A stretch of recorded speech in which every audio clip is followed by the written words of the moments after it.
I'll do it. Alone, Naruto announced. All in the Hokage's office wanted to argue against it but were silenced by Naruto's next words. None of you truly know what it's like to have to earn your humanity in the eyes of others. True, you all have reputations because of what you've done, but not for what you are. Finding those people that see you, really see you takes the sting out of the constant rejection. It makes the air breathable, just a little bit. Karabi and Yujito should hear this from someone like them, he explained but said no more as he exited. Now, the three Sannin, the Sandaime and his two advisors sat in the office, most of them drinking. Ice Death felt like a monumental shift and yet, possibly, changed nothing. Kumo may still, eventually, declare war as a show of strength. IWA will likely side with them as Kumo would give greater concessions. Kiri was still unknown and Suna would stand with Konoha. Things would get tense. The war before the war would start soon as the various ANBU factions waged their campaigns. It would bubble over into skirmishes, missions just accidentally overlapping more than they had in a decade. Then, one significant act, one valuable piece would be lost and war would begin.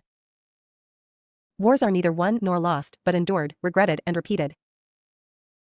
Tobarama-sensei said that to me a week before he sacrificed himself, Hiruzen said. He thought he'd gotten away, that by neutralizing the Akatsuki he'd never have to truly contemplate war again. The room fell silent once more, but there was no denying this had become a war council.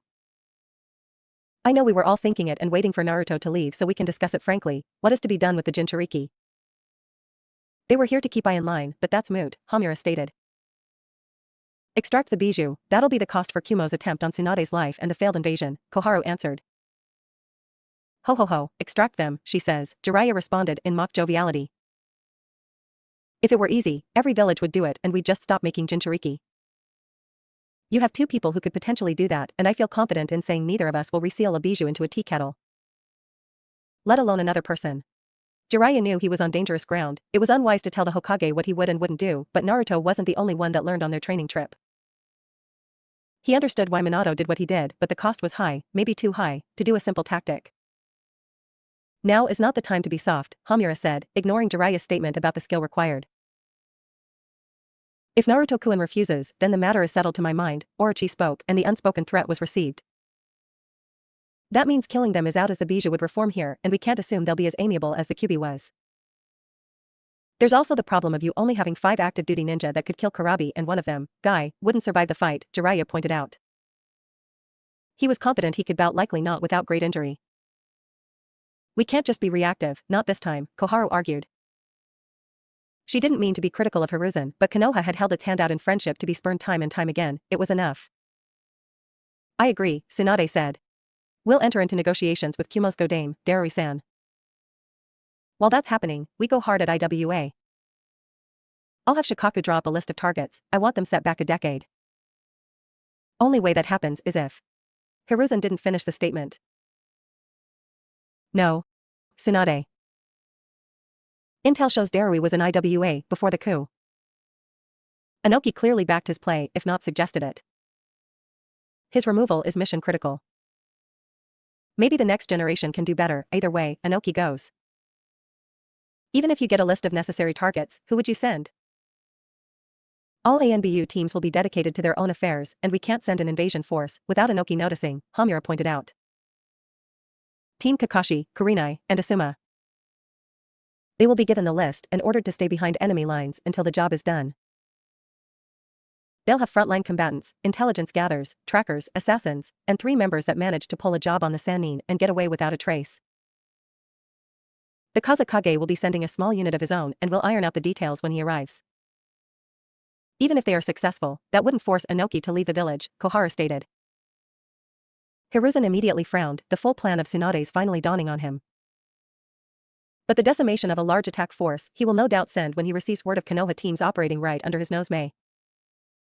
That decimation not just led by, but possibly defeated at the hands exclusively of Minato's only son. Inoki will be incensed. You ask too much of him, Tsunade. It's no different than when you had us fight Hanzo, the Godame calmly explained. There were 3 of you, Hiruzen retorted just short of yelling. 3 of you, each an adult and having been a ninja for well over a decade. Trained by me personally. And you still failed. I don't have to justify my decisions to you, Tsunade said, frostily, as she glared at her sensei. If you do this, then don't plan on naming Naruto your successor. No sitting Kage beside Gaara will trust him and IWA will hate him more than they ever hated Minato. The cycle will just begin anew. Then no more IWA is the solution. Maybe no more Kumo? Orochi offered in all seriousness. Just because these villages do exist doesn't mean they must continue to do so. If Tsunade's plan is such a bad one, then I say why not eradicate IWA? I won't be pregnant forever, I'll raise them to the ground. No mercy, no survivors. Just kill everyone that opposes you? If you ever wonder why I never named you as my successor, remember this conversation. I don't need any more examples of your cowardice, sensei, I have enough to last several lifetimes. Hiruzen had been so busy admonishing her ruthlessness, the true revelation of her words took a minute to sink in. No, he exclaimed. Kukuku, sorry, can't coerce me into getting rid of this one, and I really recommend you don't try. The Sandaime was stunned speechless. It's not the topic at hand, so if you could focus, Tsunade admonished. Hiruzen nodded, Orochi simply sat in silence, but never lost her smile. You're lying, accused Yujito, while Kurabi sat in silence. Isama killed by Darui in a coup? Who could possibly believe that? I'm sorry I'm not, Naruto replied. The older woman scoffed, it being the superior reaction to losing it in front of the enemy. You're sorry? Why? You wanted Isama dead, that's the reason we're here in the first place. Why are you pretending to care? Yujito shook as she spoke to her fellow container, the core of her being wanting to strike him, kill him. This was his fault. Kind words and soft tones wouldn't change that, wouldn't change anything. This wouldn't have happened if they were there, Darui would have never even considered it. But they weren't there, they were here, and she blamed one person in particular for that. Because I know what it is to lose someone that accepted you, made you feel normal. What could you know? You're the son of the Yondaime, you have no idea what it is to earn acceptance, Yujito insisted. In other circumstances, such presumption would have angered Naruto, and he felt himself become a little hot at her ignorance, but he just couldn't bring himself to correct her. It was an argument that would go nowhere. She didn't really care what Naruto's childhood was like, it wasn't the point. She was in pain and wanted an outlet for it, someone to blame and fight. Then tell me, Naruto suggested. Yujito went wide-eyed at the soft-spoken words. Tell me what it was like, I'll listen. Yujito began to speak but stopped herself, the Jinchuriki of the Nibi balled up her fists and took a deep breath. I won't let you use my past against me, Uzumaki, she stated before leaving their temporary home. It was just Kurabi and Naruto, the Kumo ninja's sunglasses, making his face unreadable. The offer still stands, Kurabi-san. Or I can leave. When the old man passed, Big Bro was brought low and lost his spark. Selected to lead, had to play his part. Tried to stop Eido's flow, but I flowed and sting like a pro. Good man doing bad things. And now he's in the throes of what death holds. A past from a present, forever froze as death is cold. But alive in memories, in the stories I'll tell. Adventures of the AB unbeatable combo, stuff of fairy tales. The kill flows tight, so I'll spit it fairly well. The brave Eido and unruly I the bold. Be at peace, bro, rest your soul. I'll say my piece until it's time to go. Fool, ya fool. Yeah, feel me, Mr. Nine? An interesting question, Naruto thought because he'd never claimed to literally understand Kurabi's raps, but for some reason he always felt like he understood the intention. It was why he could honestly say, yeah, I feel you. She just doesn't know when enough is enough, Hiruzen said. He'd left the meeting disturbed, clear to all present, and it was Jiraiya who followed after him. Now alone, and nearing the Sarutobi compound, Hiruzen started to vent. To get pregnant, to trap Naruto. Were her fangs not in deep enough? She'd involve an innocent child again? What would Minato think? He doesn't get a vote so it doesn't matter, Jiraiya said. The look of offense and shock didn't surprise him, but if his sensei were so concerned about what Minato thought, Naruto would have had a vastly different life. It had long been time to deal with things as they were. Jiraiya dash. You need to stop, sensei. You think you can reconcile with Naruto while still hating Orochi, and you can't. However justified you feel in doing so, they are a family. Hell, they are getting married in a month. And you've done nothing to discourage it, in fact, you're actually paying for it. Of course I'm paying for it. I always was, I'm the boy's godfather. As far as discouraging it, he's not some child that will just blindly obey anyone. If I pushed, it'd eventually end up in a fight and he'd do what he was going to do anyway. I'm not being laid up in the hospital for an empty gesture. But you push the kid enough to make him fight you seriously and see how that goes. Hiruzen bristled slightly. Even in his advanced age, he wasn't accustomed to not meriting someone's full effort in a fight. It was a blow to his pride. He ignored it to continue his point. What kind of relationship do you think they have? Is Naruto constantly compromising himself to manage her, to not lose her interest? Even if he could, no child should be expected to do that. Children need love, patience, and guidance, things she's incapable of giving. What happens if she deems the child a disappointment and decides a few experiments will fix what he or she may be lacking? You're not exactly the shining example of healthy relationships, sensei. As far as the rest of it, your concerns are mostly about your inability to see Orochi and Naruto as anything more than the images you froze in your mind. He isn't some weak, easily manipulated boy. She's not the embodiment of evil. Kukuku, why thank you, Jiraiya, said the disembodied voice. Shouldn't you be anywhere else, but here? Jiraiya asked, in slight frustration. These two just loved tearing strips off each other, and while the Cold War had de-escalated, it only needed a little push to ramp back up. Orochi scoffed, I'm just a clone, so don't worry, I didn't come to cause any problems. What do you want? Hiruzen asked. Not to get your take on my potential maternal skills.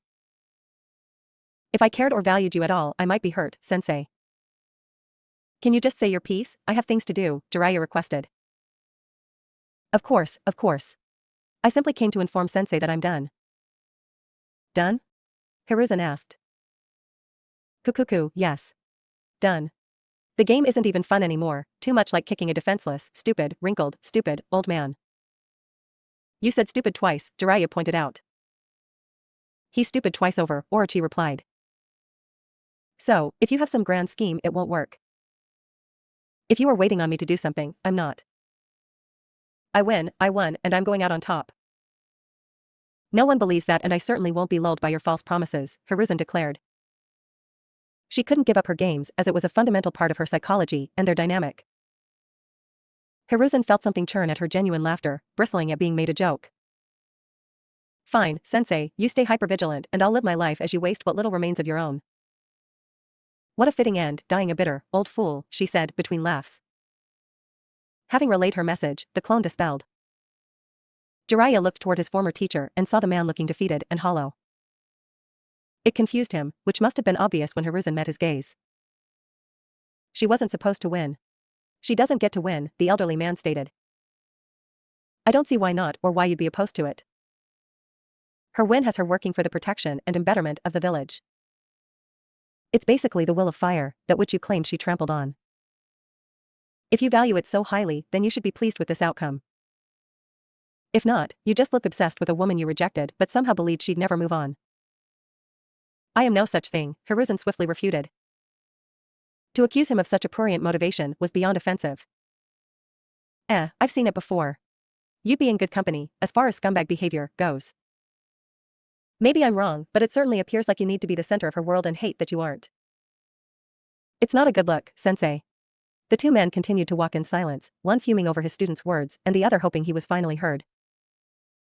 The real Orochi had no outward reaction when she received her memories, too content to be bothered by her sensei's continued suspicions. She currently laid on the couch in the arms of her future husband, something they liked to do when they had the compound to themselves. With Karen at the hospital and Tayuya with the other Sound 5 members, the Uzumaki manor was empty and the pair would enjoy it while they could. This, it may surprise many to know, was not something Naruto requested or initiated but was started by Orochi herself, though she would claim it was simply an experiment.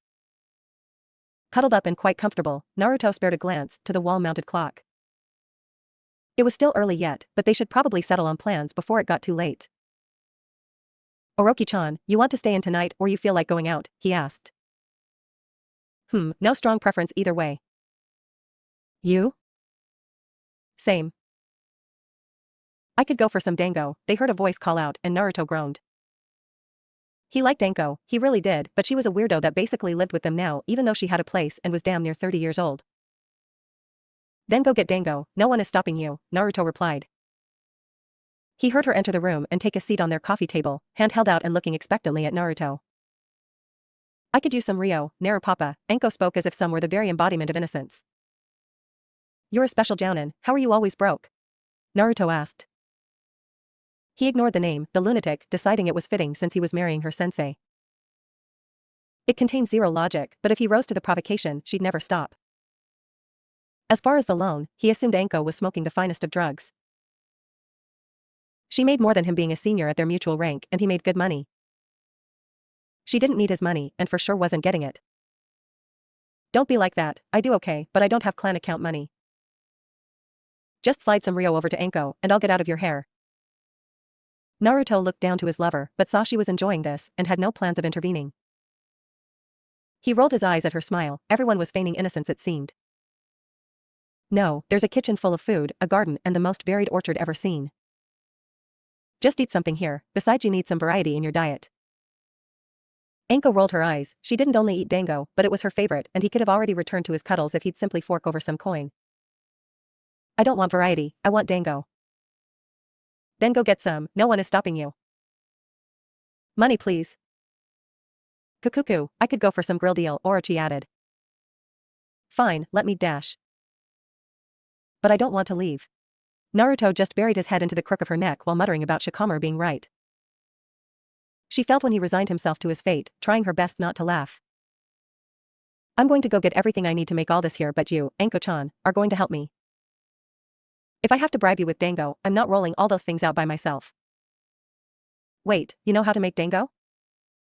Don't you? Naruto asked in disbelief, it wasn't exactly hard. Of course not, I buy the dango. I eat the dango. Naruto looked down to Orochi and asked, how attached to her are you really? Very, the white snake answered. Troublesome. Well, I'm off, Naruto proclaimed and gave Orochi a peck. Enko whopped at the sight and felt Naruto tap her thigh as he told her, shut it, you, as if embarrassed. It took no time for Naruto to slip his sandals on and be out the door. Enko's laughter ended when she was suspended in the air out of reach of everything and with no way to get down. What the shit is this? It seems Naruto-kun was having some fun with Jitan, Enko-chan, Orochimaru calmly explained as she reached for a nearby book. Aren't you going to help me out here, sensei? Enko asked as she hung helplessly in the air. Orochi looked at Enko from over the top of her book dryly and asked, why would I do that? Enko looked at her as if the answer was obvious, the snake Sannin laughed in response. Maybe the next time you find us cuddled on the couch, you'll have the good sense to go do something else. Treat this as a teachable moment, Ah, come on, sensei. Enko exclaimed, limbs swinging aimlessly in the air. She looked like a baby throwing a tantrum, which only made Orochi laugh even harder. Hello, son, Minato greeted with sincere warmth.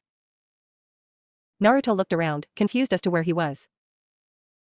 It appeared to be a nice but humble apartment, his father sitting in a blue chair that matched the couch he was lying on. Is this a dream? Naruto asked in confusion.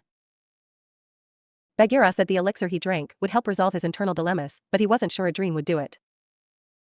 No, not a dream. It appears your summons have an interesting connection to the Pure Land, but I wouldn't claim to understand it perfectly. Sure, beats the Shinigami stomach. Naruto popped up and looked at his father, the fourth Hokage, it all felt surreal. He had so many questions, so much he wanted to know. He didn't know how long he'd be here, it was hard to organize his thoughts. He felt his chest tighten as his thoughts raced, there was too much to process, and likely very little time. Naruto felt an arm on his shoulder, Minato having closed the distance between them in a blink. Just breathe, son. Just breathe. Naruto nodded and slowly did just that. Minato smiled when he saw his only child start to relax. When Naruto collected himself he asked the question he'd longed to know since he was a child. Why? Why him? Why use the Reaper Death Seal? Why sacrifice himself? When the Kyuubi was released from your mother, even after everything I did to prevent it, when I learned it was Madara Uchiha that was responsible, I took it as a sign. The world would need someone with great power to combat such a threat, greater than any of the Hokage, and if you could harness the Kyuubi's strength, that person could be you. I believed you were the child Jiraiya had spoken of. If you couldn't stop Madara, what prevented him from coming to get me when I was a child? You put a target on my back, what kind of parent does that? Not a very good one, Minato joked, but in my defense, I'd only been one for a few minutes. Seeing his humor wasn't landing, Minato changed his approach. I knew your life would be filled with hardship because of your status. I didn't think Hiruzen would allow Danzo to do what he did nor steal from your inheritance. I just believed you'd be able to endure those challenges and become something special. Suffering doesn't make you special, it just makes you suffer. I was alone and you did that to me.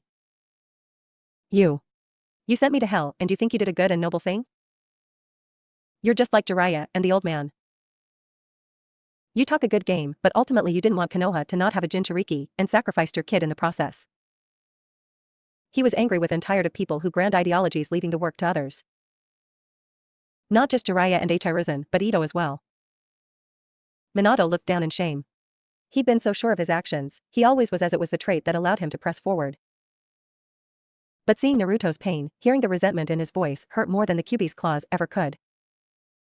However, there was one thing Naruto was wrong about and Minato needed him to know. I didn't seal half of the Kyuubi in you for the village. Your mother hated being a Jinchuriki. She wasn't told what was going to happen to her until well after she'd arrived. She never fully forgave Mito nor Hiruzen for that, for taking her away from her family for a village that wasn't her own, even if it did save her life.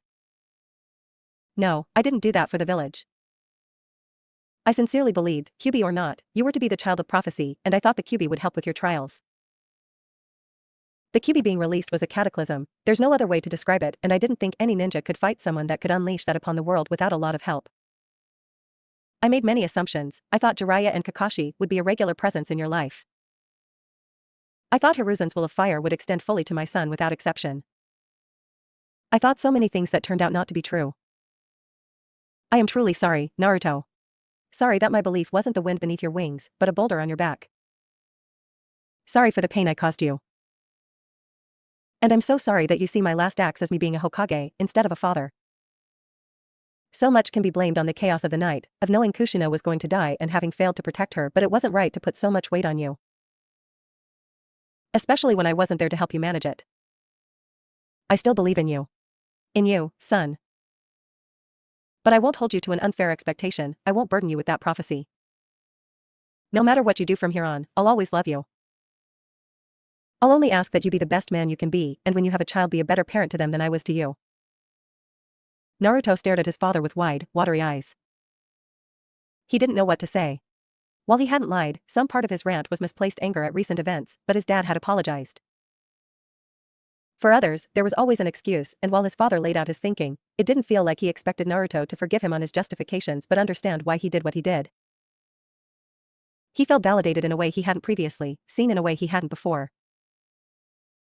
He felt lighter, he felt good. I guess I can forgive you, just don't seal anything else into me, Naruto joked, but his laugh sounded hoarse. I'll try, Minato promised. The two would talk for what felt like hours, from Fuinjutsu theory to childhood misadventures or anything else they could think of, and while the time together was much too short. Naruto healed a part of himself he hadn't known was broken.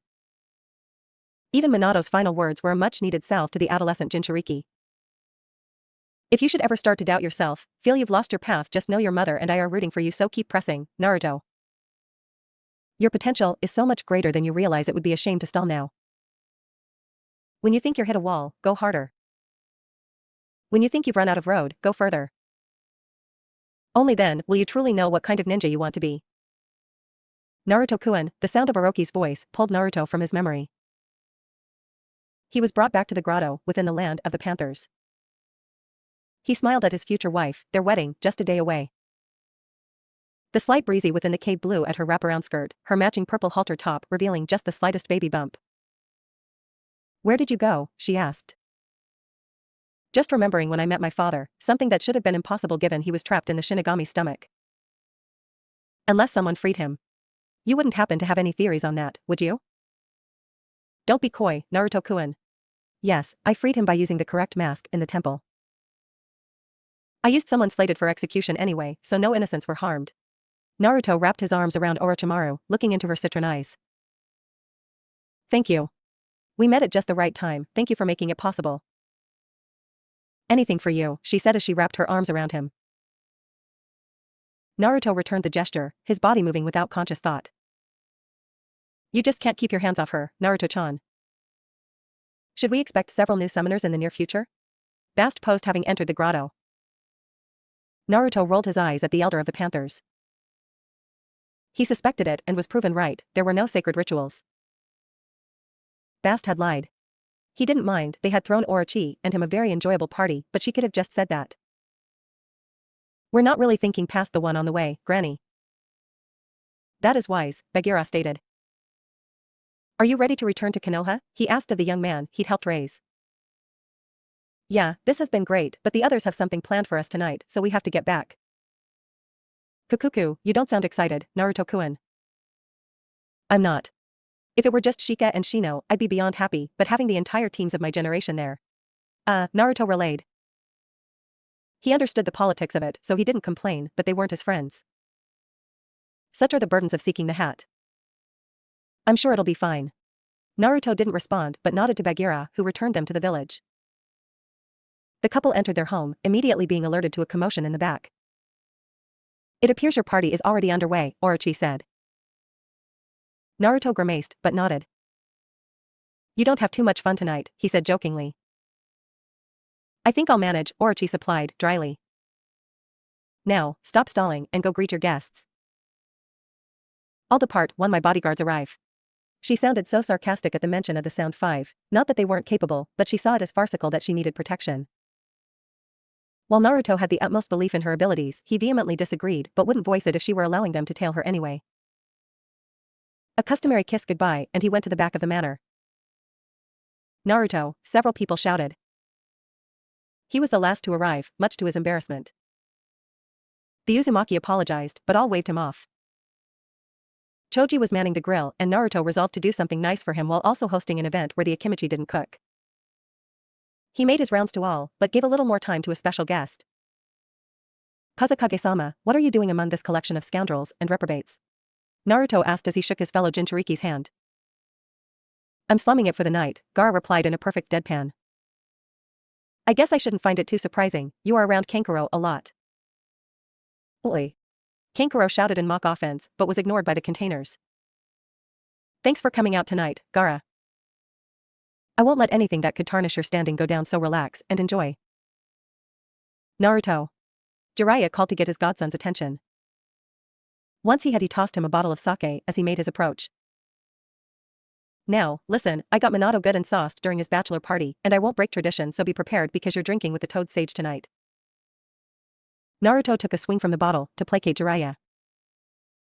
Maybe he was being uptight for no reason. He took another drink and decided to relax. Elsewhere, Orochi had arrived at her own party, a local spa, and was instantly assaulted with a tiara and a sash that said bride.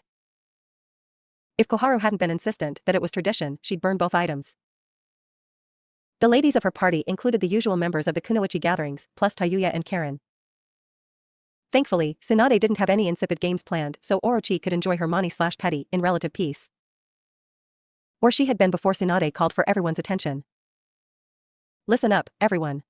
As you know, we are here to celebrate Orochi-chan's last night of singledom, though I doubt she has much attachment to it. Yours was not a straight nor easy road. Mistakes were made, by you and others, but you found your way back. And now look at you, future wife and mother. I'm so happy for you, truly. And with that being said, I just want you to know a few things, you're my sister Orochi-chan and I love you. Keep that in mind, because when your little one gets here, I'm spoiling them rotten. And you'll have to forgive me because we're sisters, so you have to love me back, haha. A round of cheers were heard when Tsunade finished her speech. Orochi mouthed a silent thank you to her best friend. Normally, she'd be repelled by such a show of emotion, but she could make an exception for Tsunade, for her sister. Hours later the party's end and Tsunade was walking with Orochi back to the Senju compound. So, I didn't have a good time to tell you this, but something came in while you and Naruto were away, Tsunade started. Inoki sent through a treaty proposal, agreement of mutual defense. That's not worth the paper it was written on, Orochi said. I agree, but we're boxed in. If I let the preemptive strikes continue, then Konoha looks bad and it gives IWA and Kumo justification to come at us for provoking war. Let them, with Suna and Oto, we have the clear advantage. Just crush them and be done with it, we'll earn the contracts back. Maybe. You're more than likely right. But I don't know, maybe there is a way to flip this, make it so Inoki has to respect the agreement and get Kumo to negotiate a real peace treaty. Either way, you two get to go on a real honeymoon now, so that's a plus. Tsunade, don't let what you hope happens blind you to what needs to happen, was Orochi's only warning. Soon the two arrived and settled in for the night. The morning came fast, as there was a flurry of activity around the village for the wedding of the Snake Sannin and the honorable son and head of the Uzumaki clan. But even with the frenzy, it was worth it. Orochi opted for a traditional look, hair done up in a bun and adorned by purple pansies. Her red Iroh Ucha cake was decorated with purple and gold snakes as well as several floral patterns. Naruto opted for the traditional wedding attire but wrangled his spikes into a single high ponytail. The two exchanged vows before family, friends, and acquaintances and then moved on to the reception. It was a lovely and memorable day for the couple and they departed with a host of well wishes as Naruto teleported them to their destination in Moon Country. The pair couldn't know that there had been a plan to make the day memorable for the wrong reasons.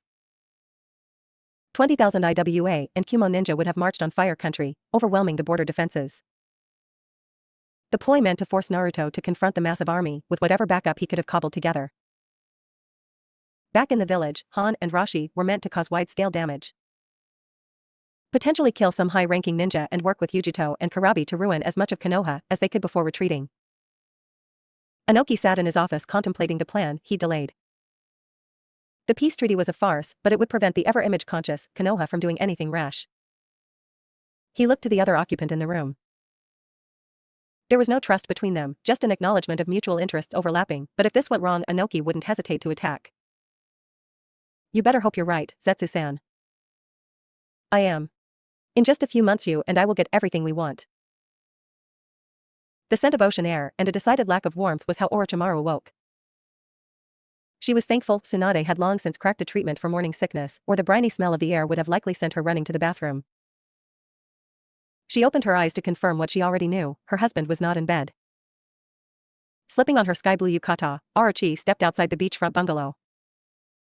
A quick scan and her husband was located, taking residence in a hammock anchored between two palm trees. She strided over, sand cool under her feet as it hadn't been exposed to the midday sun. Upon arrival she saw he was reading Jiraiya's first book and released a snort in disbelief. Naruto, not remotely offended, just chuckled and assured her it was better than she thought and revealed he'd read the book several times. Is this the plan, Naruto-kun? Reading by the beach, like a couple of civilians? She asked as she joined him in the roomy sling. That doesn't sound like the worst thing. Let's do that, just stay here and lounge on the beach. Is that what you want? She asked earnestly as she stared into Naruto's eyes. He shook his head. Some part of me likes the idea of it, but I think I'd be bored before long. Damn my adventuring spirit, he said in mock distress. Adventuring spirit, You know, when I misbehave because of my boredom, no one says I have an adventuring spirit. Should have invested in a ninja publicist, dear. That was my mistake? You neurotypicals are good for something, I'm glad I keep so many around. But I'm special, right? Oh baby, you're my world, Orochi said, but couldn't fight the eye roll as she said it. She was swiftly lifted out of the hammock, Naruto's speed taking her by surprise. She realized where he was headed and felt the need to warn her spouse of his mistake. If you throw me into the sea, I'm going to beat you up. Naruto stopped and gazed into her eyes with uncharacteristic intensity, remaining silent for several seconds before asking, "You promise?" as he beamed. You have picked up one of Jiraiya's bad habits. She was shaking in his arms from him laughing so hard. No, I'm decidedly not into getting attacked by irate women. Besides, Anata, I wasn't going to throw you into the water. I was going to ask if you felt up for a little tour, Naruto style. And what does Naruto style involve? A bird's eye view, he answered as they reached the edge of the shore. Naruto flared his chakra and a large clay hawk emerged from underneath the water. Did you really hide that there just for some big reveal? Pretty fly, right? He asked with a 1,000-watt smile. I respect the showmanship, Orochi said before kissing him on the cheek. Sure, I'd like a tour. Awesome, Tebeo. The two settled on the construct and took off. Waters parted in response to the takeoff speed of the artificial bird. It was not the array of colors in the early morning sky that stood out to Orochi, nor the sea life just peeking at the surface of the water that captured her. It was the exhilaration, the sense of freedom that flying imparted. They weren't going very fast, nor were they incredibly high up, not much above Manda's height. It was the feeling of untetheredness, of flouting the rules of gravity even more than Ninja normally did. That she experienced it with her maelstrom made it all the more enjoyable, and she wondered if learning Bakuten should be her next endeavor, after she mastered that pesky Rasengan. You two come down for breakfast, Shikaku said to his son. Shikamaru looked around sarcastically, pointing out that he was clearly alone. Shikaku crossed his arms at the challenge. In truth, no, he hadn't seen through Shikamaru's genjutsu, it was subtle and very well done. He hadn't needed to.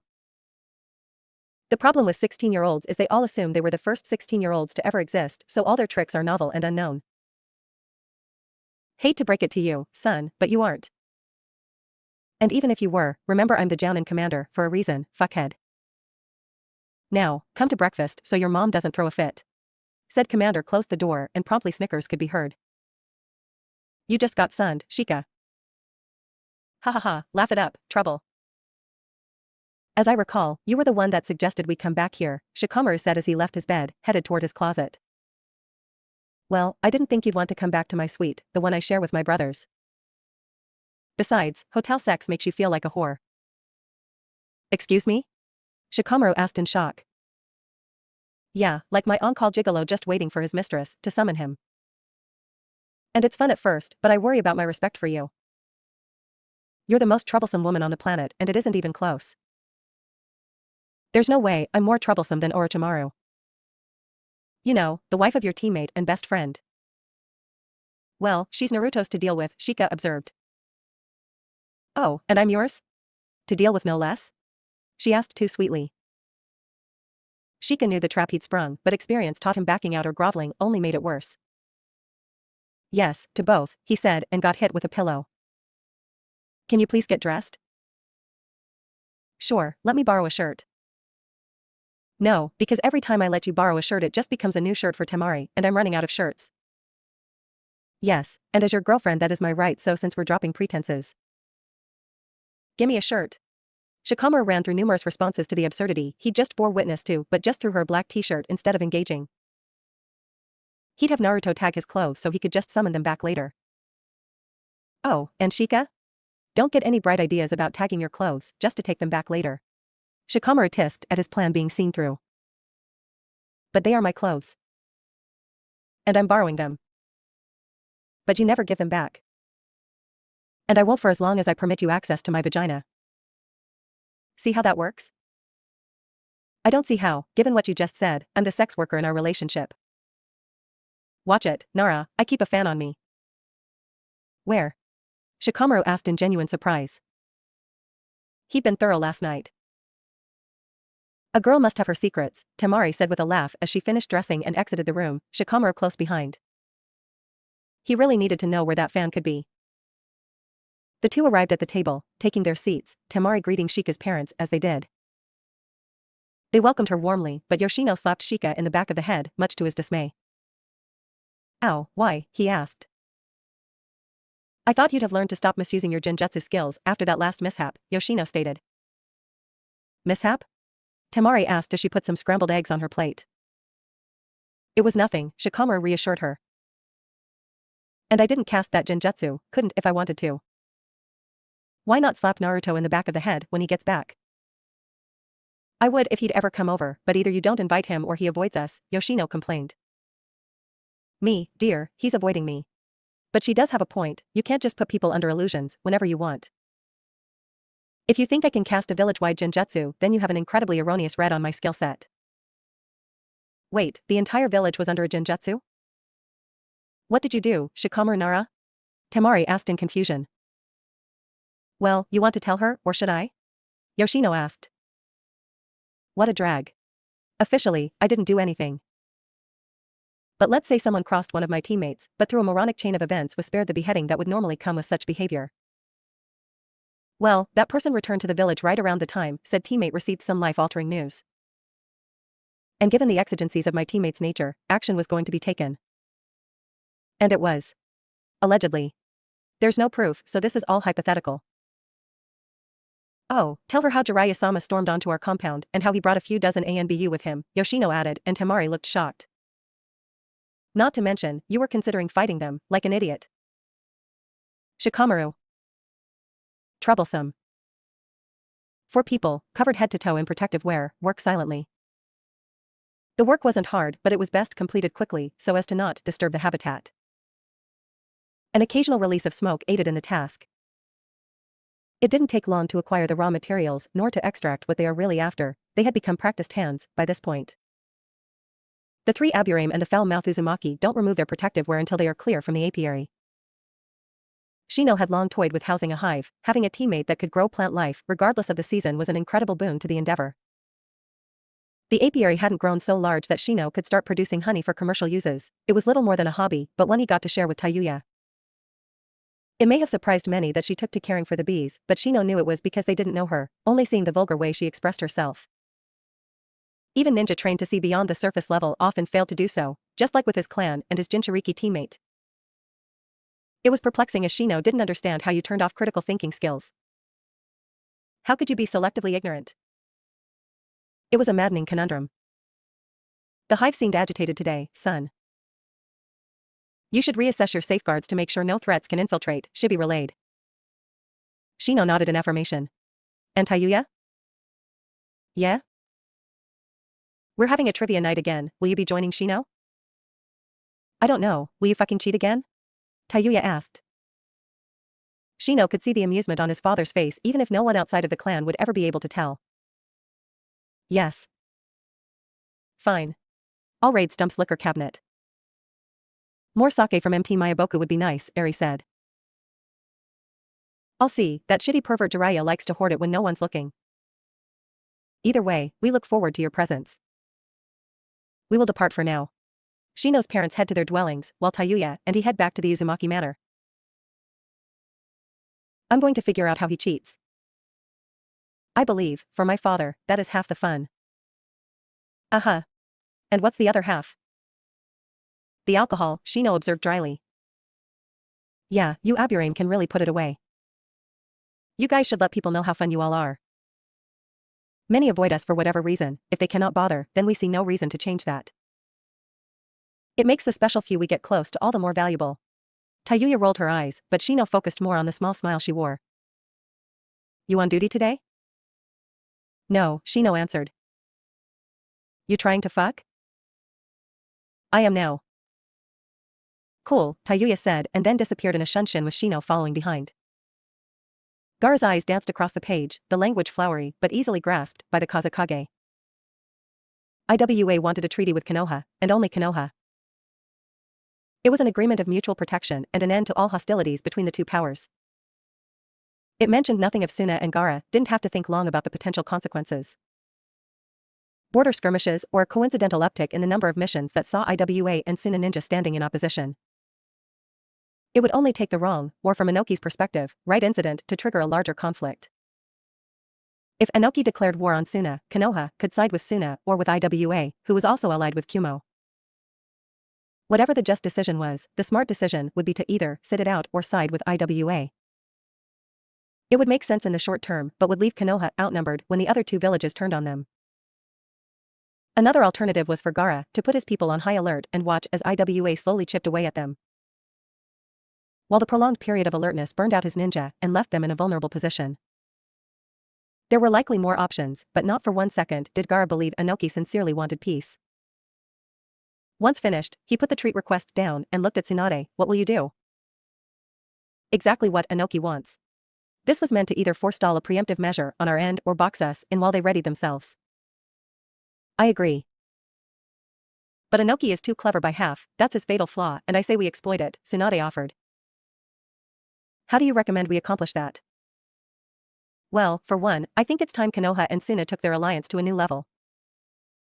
Maybe start conducting joint missions in Wind Country, she asked with a sly grin. That sounds like a wonderful idea, Hokage Dano. Well, thank you, Kazekage Dano. Next, I suggest we add Kiri to our alliance. Gaara contemplated the move. It would mean all 5 of hidden villages would be connected in some form or fashion. That could cool down tensions or push them over the edge entirely. He stared out of the window, the sunny skies of Konoha, so different from those of Suna. He wondered what his father would do, what he hoped for in his quiet moments. He'd taken on Suna's harsh climate and made it his personality, believing strength came from it, but there had to be more.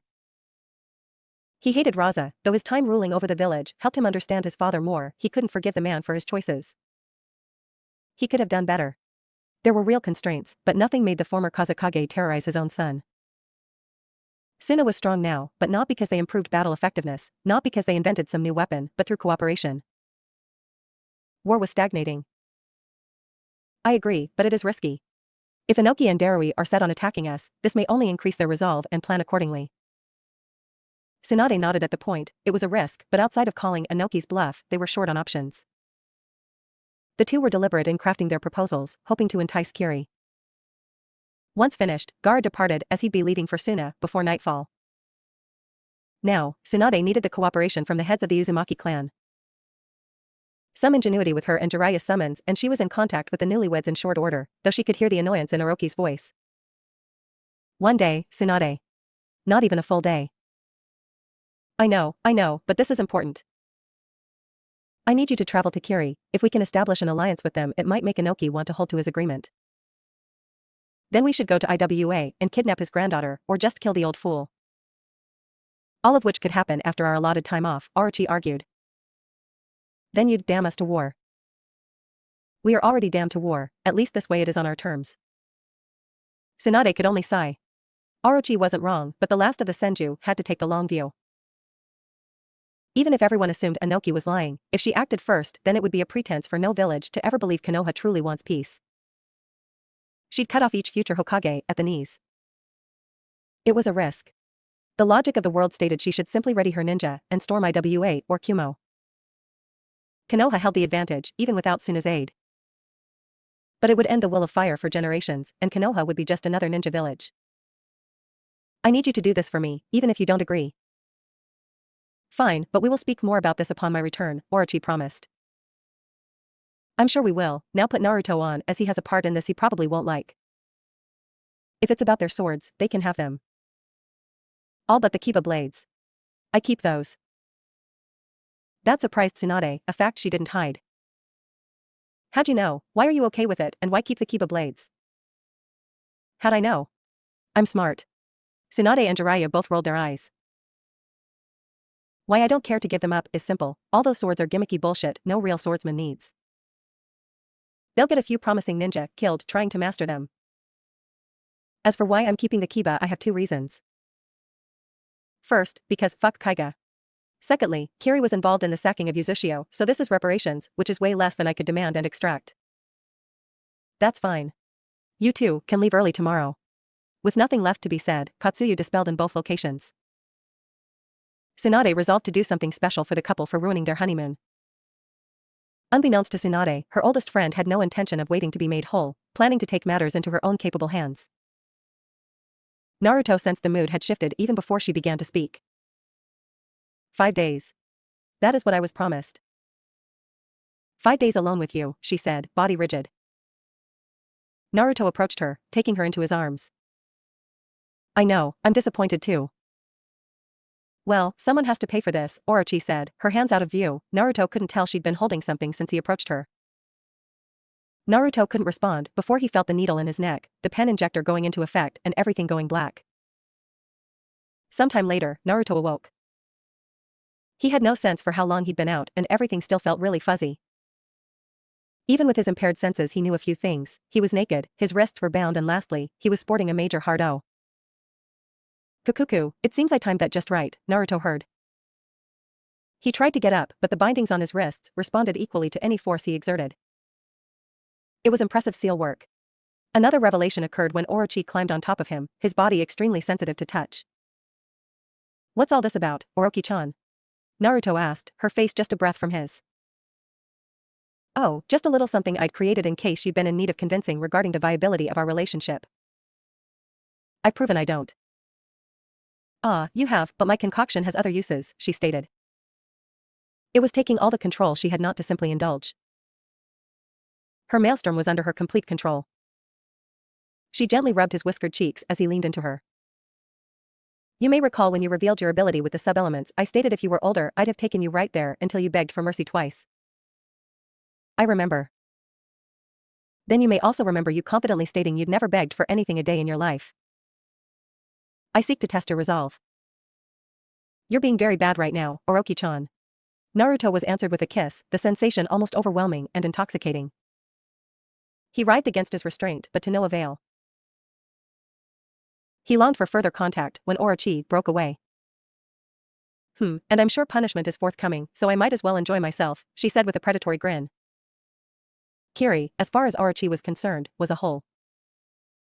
A dreary, unpleasant hole. Tsunade owed her big for this. If it were anyone else, she'd probably consider kidnapping their youngest relative and going to work in her lab. She wouldn't do it, of course. Her maelstrom might tolerate a lot, but that would certainly cross a line. Still, she'd have to consider it because Kiri was that much of a hole. Speaking of her maelstrom, he wasn't exactly helping matters. They traveled via Kamui, and he instantly slipped into mission mode. That was fine, he wasn't humorless or anything, and it was fun getting him to break and having to hastily recover his mask of professionalism. Though, it certainly wasn't as fun as what they had been doing last night. She knew she almost had him when he entered Sage mode to get out of her restraints, overpowering them with ease. And true to his word, punishment had been forthcoming, which was fine as she'd been a bad girl. Letting go of her digression, the problem started when their escorts arrived. Kiri ninja generally came in two varieties, bloodthirsty or dead. She was fine with that. But the squad sent for them were twitchy and cowardly, also something she'd be fine with except they weren't afraid of her. It, initially, amused her and Naruto was unprepared for it but quickly came to see their jumpiness as a potential threat. Scared people that have had their flight and freeze responses drilled out of them will fight. Or lash out like cornered animals. She reasoned having such people around her, even if she were perfectly fine to defend herself, triggered something in him. All sense of fun and ease were gone as he recognized multiple, potential, targets. Not threats, mind you. But receptacles for his violence should the need arise. So, he was serious and silent, which left her bored. Normally, she'd just say she was bored and they'd find something to do, but he was being a papa bear so her boredom was a lower concern at the moment. Which led her to the conclusion that Kiri was a hole. At least they were in the village proper now, and the scared contingent relaxed. It amused her to think they assumed they were safer because they were surrounded by more of their comrades. They took the main path to the Mizukage Tower. Orochi felt they were being paraded about like a pair of exotic animals, and given they seemed to catch the attention of every nearby ninja, she could be forgiven for believing such. Fortunately, they arrived at their final destination in short order and she stood in front of the Mizukage, who requested an additional chair after seeing the clearly pregnant Uzumaki matriarch. Naruto just standing beside her. Welcome to Kirigakure, Uzumaki Dano, May greeted. And you too, Naruto-kun, her voice with a tinge of sultriness when addressing him, something that didn't go unnoticed by all present. Thank you for receiving us so warmly, Mizukage-sama, Naruto replied. Soon, he excused himself and waited outside the office for a little over an hour as the talks took place. When Orochi exited the office, the two were escorted to a guest room and left alone. Naruto generated a privacy barrier just in case the room was bugged. The suite, decorated with colors reminiscent of Konoha's autumn leaves, was well adorned and comfortable. The two moved to the couch, Orochi placing her head in Naruto's lap. How did the talks go? Waste of time. We won't be reaching a deal. Oh. Why? There is still some unrest here. A segment of people actually prefer the isolationist, bloody mist days. Enough where she can't treaty with us without jeopardizing her position. That is unfortunate. And nothing can be done? Kukuku, if we could remove a trio of elders who are causing the most trouble and have the most political power, then sure, she'd consider it. But it'd have to in no way appear to be an assassination. Naruto squinted at that. Ninja don't just die by accident, especially not three around the same time. Even if it were to happen, no one would believe it. Why would she even request this? To see how desperate Tsunade was to make a deal. By even briefly considering it, I'd have broadcasted weakness. Outright refusal shows this is something Tsunade would like to happen, but not necessary. And had I said yes, assuming it were possible, the Mizukage would have us compromised for the duration of her reign. Though, had she continued to flirt with hers would be the shortest tenure of any Kage in history. Naruto merely grunted, not exactly appreciating the Mizuki's actions. Well, we can depart soon enough and have little to nothing to do with Meitarumi. Kukuku, good. I find this village insipid. I've been bored since we arrived. Naruto raised a single eyebrow as he looked down at his wife. Really? Really? And what should we do about that? I don't want an international incident because you aren't properly stimulated. Orochimaru hummed as she thought before reaching an idea. The task the Mizukage wanted to assign us, could you do it, and if so, how? Naruto chuckled at the question. Yes, I could. The how, that's a little longer of an explanation. Lucky for you, I'm not going anywhere. Okay, the short answer is Genjutsu. There are some things we can assume about older ninja that have likely seen at least one shinobi world war and one civil war. They drink. The presence of alcohol can turn a simple argument into a brawl, and uninhibited ninja fighting will lead to fatalities. The best way to keep it from looking like a job is by making it look like something no one would question. I follow, but I assume there's more. Naruto smiled as he answered, yep. So to backtrack a bit, I know I said Genjutsu, but that's for lack of a better term. What do you mean? Orochi asked, obviously intrigued. I'm of the opinion, and Kurenai-sensei agrees with me, that Genjutsu is an incomplete art. That the difficulty in wielding it with any proficiency has left the discipline under-theorized and therefore still in its adolescence as far as development.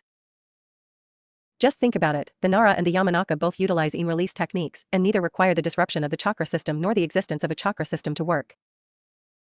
So why is Genjutsu, arguably the purest expression of in-release, stuck with such a limitation? Orochi was now sitting up, enthralled in the argument. It did make sense. There were Sharingan Genjutsu that could bypass that necessity, but they eluded her, for now, and while the Sharingan gave advantages over others it didn't mean the feats couldn't be replicated. So, you've been trying to develop illusions that don't require disrupting the chakra system? That would make them more difficult to dispel. Yes, but not just illusions. I know we call them Genjutsu, but at their essence, they are a manipulation of sensory organs and often for the sake of an emotional response, fear, distress, heartbreak. But what if you wanted the latter without requiring the former? You could make 3 drunks become agitated or aggressive without it seeming unnatural to any onlookers. And you can do that? Not quite. While working on a technique that would make people turn on their comrades, by mistaking them for enemies, I did get better at triggering aggression. That I can do without the overarching illusion, and the effect would be pretty weak. But if they are already intoxicated, they become more susceptible to the manipulation, and since there would be no other signs of Genjutsu, no one would suspect outside interference. Orochi slid into Naruto's lap, straddling him with a smirk on her lips. You know, Naruto-kun, I've been distracted by other projects, but I'm starting to think my rival is getting too far ahead of me. Naruto ran his hands up her thighs and let them rest at her waist. You know, since we're married and having a kid and all, we don't have to be rivals. We could probably get just as much done as partners. Colleagues? She whispered in his ear. Associates and the like, Naruto followed up. Kukuku, that's all well and good, Naruto-kun, but I see a flaw in your proposal. And what's that? He asked. If we're always working together then, at best, I'd be seen as your equal and I don't play to tie. Orochi soon found herself on her back, Naruto over her looking down. I say this with all humility, Orochi-chan, being considered equal to me will soon be a pretty big deal. I do not disagree, so just imagine the acclaim for when I make you admit I am superior. Naruto smiled at her statement and kissed her in response. Orochi returned the gesture, but soon broke apart as she sensed someone coming and was proven right by the knock at the door. Another team of shinobi had delivered the Mizukage's official response and were there to escort the couple out of the village. Once they'd left the village, and seeing as they had some time to kill, Naruto suggested they go to Nami. They weren't that far, and he did have a bridge named after him. He noted, internally, that Orochi got a little weird as she declined but demanded he visit the small nation. A quick flight later and Naruto had touched down on the location of one of his more significant missions. The once impoverished village had seen a turnaround, signs that trade had picked up and they'd managed to remain relatively secure. Naruto was planning to head to a tavern or food stand when Kurama demanded he go to the nearest dock. It was strange, but if Kurama wanted to see a sunset, Naruto wasn't going to fight him on it. He shunshined to the location and began to walk to the edge, but stopped in his tracks. He couldn't be sure of what he was seeing. Sure, it was longer, but no one had a shade. But why here? Out of anywhere? Did Orochi know? Naruto shook off the string of questions and continued toward the edge of the dock. He silently sat next to the person who had already been sitting there. One look and he knew, one look was all he needed. The smile on his face was so wide it likely looked unnatural, and if people mistook for an idiot he wouldn't fault them, nor would he care. His companion, also wearing a smile, much smaller and with a hint of sadness. She briefly looked down and a curtain of midnight blue hair separated them, but it ended as swiftly as it had begun. Impressively, and against their pattern, she was the first to speak. Naruto-kun was all she said, but the greeting contained multitudes. Hinata.